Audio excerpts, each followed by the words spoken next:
One Michael Cassio, a Florentine, a fellow almost damned in a fair wife. According to the Arden Shakespeare edition of Othello, that last line is unexplained, and now I'm going to explain it. The action takes place in Venice, a city which is now known for its gondolas, for its canals, for its leaning buildings. But we should not forget that in the past it used to be a considerable maritime power. They were strong and they were rich. They attained their riches by engaging in all sorts of trade, and in one trade in particular. I'm talking about human flesh. This at least is what the early modern audience thought of it. In 1611, Thomas Coriat published a travel book in which he claimed that in and around Venice there were at least 20,000 courtesans. For comparison, the population of the city itself was around 100,000, but the accuracy of those numbers is not really that important. Also, the fact that the travelogue was published a few years after the play was written is also irrelevant, because it didn't exactly shake the globe. Shakespeare's audience already knew this, and the image they got on hearing the name Venice was probably somewhat different from ours. This is why intercourse is depicted as transactional throughout the play. For example, Iago tells Desdemona and Emilia that women rise to play and go to bed to work. He also calls Desdemona, though not to her face, a super subtle Venetian, meaning that she is loose yet adept at hiding it. Even Othello tells Desdemona the following: "Come, my dear love, the purchase made, the fruits are to ensue, the profits yet to come between me and you." Probably not the most romantic way to invite your wife to bed. Anyhow, we are in Venice and we see two people talk. The first of them is Roderigo, who wants to sleep with Desdemona. He is ready to do anything to achieve his goal, including to marry her. We learn this later on when her father, Brabantio, tells him the following: "Thou hast heard me say, my daughter is not for thee." Brabantio is a senator, and as such, he wants his daughter to marry one of the wealthy curled darlings of our nation. The problem is that prior to eloping with Othello, she has rejected all her suitors. Roderigo, however, is not one to give up easily. He cannot marry Desdemona, but he still wants to sleep with her, and he asks Iago for his help. In particular, he wants Iago to act as a go-between between Desdemona and him. Iago accepts and just takes advantage of the situation. This is what he says: "Thus do I ever make my fool my purse." And Roderigo kind of suspects this because at the very beginning of the play, in lines 2 and 3, we hear him say the following: "Thou, Iago, hast had my purse as if the strings were thine." In Act 4, he is much more explicit: "The jewels you have had from me to deliver to Desdemona would half have corrupted a votarist. You have told me she had received them and returned me expectations and comforts of sudden respect and acquaintance, but I find none." The switch from the friendly thou to the more formal you shows that the two of them are growing apart. It shall be noted that Iago is the first to do the switch, but this is probably to placate the frustrated lover. But what's even more interesting about their conversation than the form of address is the word acquaintance. In the first folio, published in 1623, or 1 year after the first quarto, it was changed to Acquaintance. And yes, both of these editions were published posthumously or after Shakespeare's death. This is, however, not unusual because he lived to see only about half of his play in print. Anyhow, both Acquaintance and Acquaintance work, but I believe that Acquaintance is what the author actually intended. To understand why, however, we need to dig a little bit deeper. Ostensibly, the sexual implications of the word acquaintance are very subtle, and the whole sentence sounds almost respectable. Of course, this is not the case at all. The reason is that meanings change over time, and the word quaint in particular has changed quite a bit. It has lost one of its meanings. Today, to us, it's just an adjective describing something that is very attractive in an old-fashioned way, kind of like Venice. To understand what quaint used to mean in the past, in Shakespeare's time, and what acquaintance by extension was a pun on, we have to turn to Sonnet 20. "A woman's face with nature's own hand painted, hast thou, the master mistress of my passion. A woman's gentle heart, but not acquainted with shifting change, as is false women's fashion. An eye more bright than theirs, less false in rolling, gilding the object whereupon it gazeth. A man in hue, all hues in his controlling, which steals men's eyes and women's souls amazed. And for a woman wert thou first created, till nature, as she wrote thee, fell a doting, and by addition me of thee defeated, by adding one thing to my purpose, nothing. But since she pricked thee out for women's pleasure, mine be thy love, and thy love's use their treasure." The gist of the sonnet is that the poet loves a person whom the literary critics call the fair youth. That fair youth was intended to be a woman, but in the process of creation, Mother Nature fell in love with her and turned her into a him. And for a woman were thou first created, till nature, as she wrote thee, fell adulting, and by addition me of thee defeated, by adding one thing to my purpose, nothing. Let's focus on the words thing and nothing here. They are euphemisms. In Shakespeare's time, he couldn't write whatever he wanted, so he had to use those. He had to circumvent the rules in a way. And the idea was that we men have something in our pants and women have nothing, even though they didn't wear pants back then, but you know what I mean. I know that this sounds insulting, and I agree with you, but that's the way it is. Shakespeare was a man of his time. He had to use such words. And once you know this, once you've learned this, you'll never look at the title of Much Ado About Nothing the same way. It's much funnier. The word thing was used for both the male and the female organ. And here in the sonnet, it's obviously a euphemism for the male one, whereas in Othello, when Iago tells Emilia "'tis a common thing" referring to her pedendum, it obviously means the female one. And the word pricked makes the meaning of the sonnet even clearer. But since she pricked thee out for women's pleasure, mine be thy love, and thy love's use their treasure. But let's go to the third line of the sonnet. A woman's gentle heart, but not acquainted.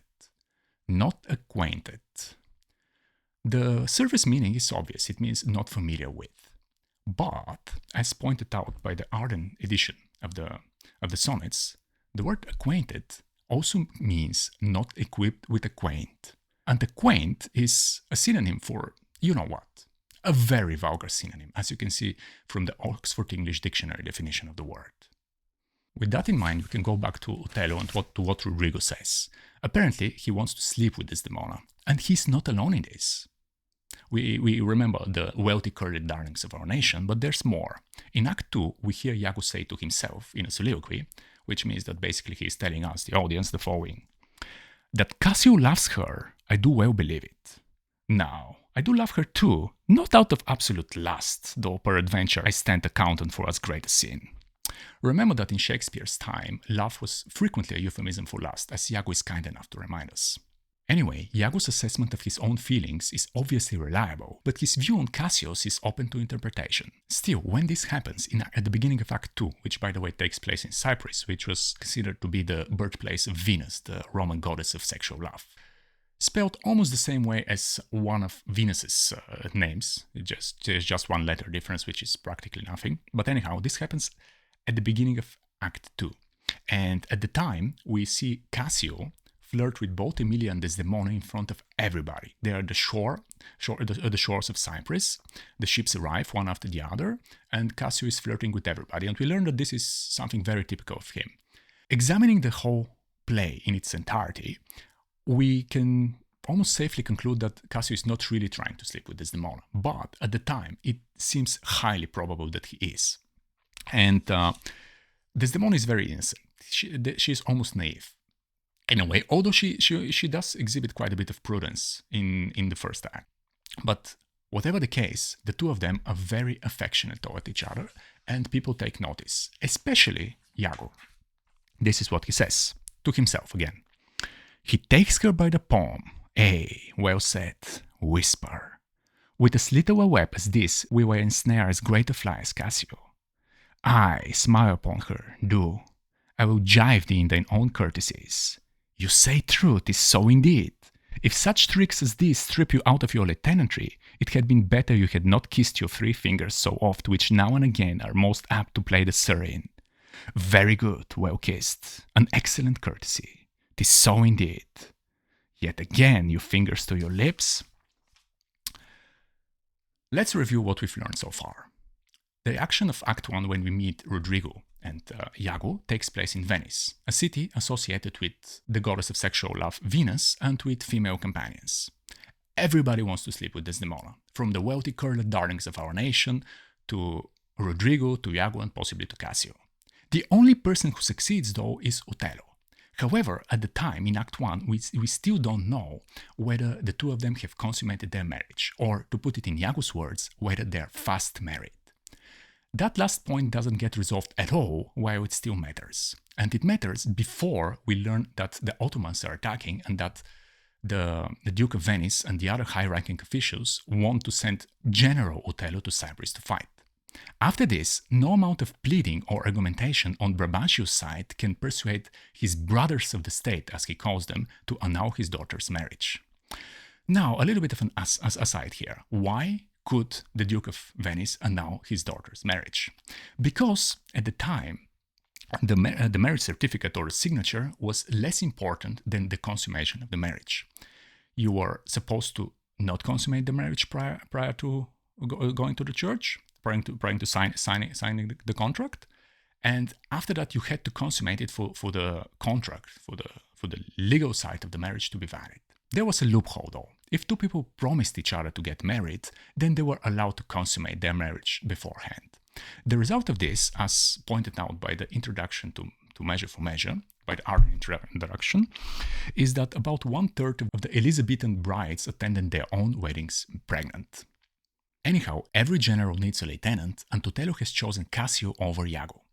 Iago tells Roderigo that this is the reason why he hates them more, or Othello. By the way, in the play, pretty much everyone who talks about Othello calls him the Moor, or something such as Thick Lips or the Devil, and when talking to Othello, they call him by his name. There are some exceptions, but this is more or less true. Anyhow, Iago tells Roderigo that the reason why he wants to help him and the reason why he hates Othello is that he didn't get the job. His exact words are, "If thou canst cuckold him, thou dost thyself a pleasure, me a sport." He forgets to mention that he has an even bigger problem with his commander. Namely, he suspects that Othello has cuckolded him. "And it is told abroad that twixt my sheets he's done my office. I know not if it be true, but I, for me a suspicion in that kind, will do as if for surety." Abroad used to mean outside of your home, not your country. For example, if today you were to go to the supermarket, you would be going abroad in the Shakespearean sense of the word. Anyhow, Iago reiterates his suspicions a little bit later in the play. He says, "I do suspect the lusty Moor hath leaped into my seed, the thought whereof doth like a poisonous mineral gnaw my inwards. And nothing can or shall content my soul till I am even with him, wife for wife. Or, failing so, yet that I put the Moor at least into a jealousy so strong that judgment cannot cure." We now know the teloi, or the ultimate aims of the two characters we meet at the beginning of the play. Roderigo wants to sleep with Othello's wife, and Iago wants to make Othello jealous. Of course, Iago doesn't tell Roderigo about his suspicions, and he just talks about the failed promotion. He now has to continue working as an ancient or a standard bearer for Othello, which basically means that he has to carry the flag, and also he's kind of Othello's servant. He has to carry his luggage or tell somebody to do so. It's a very menial position, and Iago doesn't like it. Cassio, on the other hand, whose name just so happens to mean empty, as in the word cask, is somebody whose knowledge is purely theoretical, at least according to Iago. He calls him an arithmetician or a countercaster, which is the same thing. Think of an abacus and of pushing or casting its beads. In both cases, he means it as an insult, because arithmeticians or countercasters were people who had a desk job. They were theoreticians, not practitioners. And Iago, on the other hand, is a practitioner. He says the following: "He, meaning Cassio, never set a squadron in the field." And in contrast, Iago has proven his abilities in battle, at Rhodes, at Cyprus, and on other grounds, Christian and heathen. This suggests that Iago has yet another reason to hate Othello. In a play that's very much about racism, Othello, who is a Moor, is a black person who has managed to rise from being sold to slavery to becoming a general in a foreign country. Iago, on the other hand, is a local, is a native of Venice, and he has to work as the servant of that general. He hasn't had the education that Cassio has had, and most likely the one that Othello has had, because in Act 2 of the play, Montano refers to Othello as the noble Moor, and noblemen had better education than the ordinary people. So far, so good. But what does the unexplained line we started with mean? When Michael Cassio, a Florentine, a fellow almost damned in a fair wife. Just like Venice was associated with female companions, Florence was a byword for homosexuality. So much so that the word Florenzer was slang for gay in German. Shakespeare's world was both homophobic and racist, and the mention of Cassio's birthplace is clearly meant as an insult. It might have also triggered a laugh or two because at the time all actors were male, including those playing female parts. Shakespeare and the other playwrights of his time didn't have to look hard for homoerotic jokes. They were everywhere. They were permeating every single play. This is a layer of humor that is completely lost nowadays. Can you really imagine what it was like to watch Rosalind in As You Like It, who, depending on with whom she speaks, it was either a man playing a woman, or a man playing a woman pretending to be a man, or a man playing a woman pretending to be a man pretending to be a woman. Or that when we watch The Merry Wives of Windsor and Dr. Caius thinks he's marrying Anne Page but actually marries a boy, he exclaims, "I have married un garçon." Everybody married un garçon at the time. I'm not saying that we should bring that back, but only that we need to have this in mind while studying plays of that time.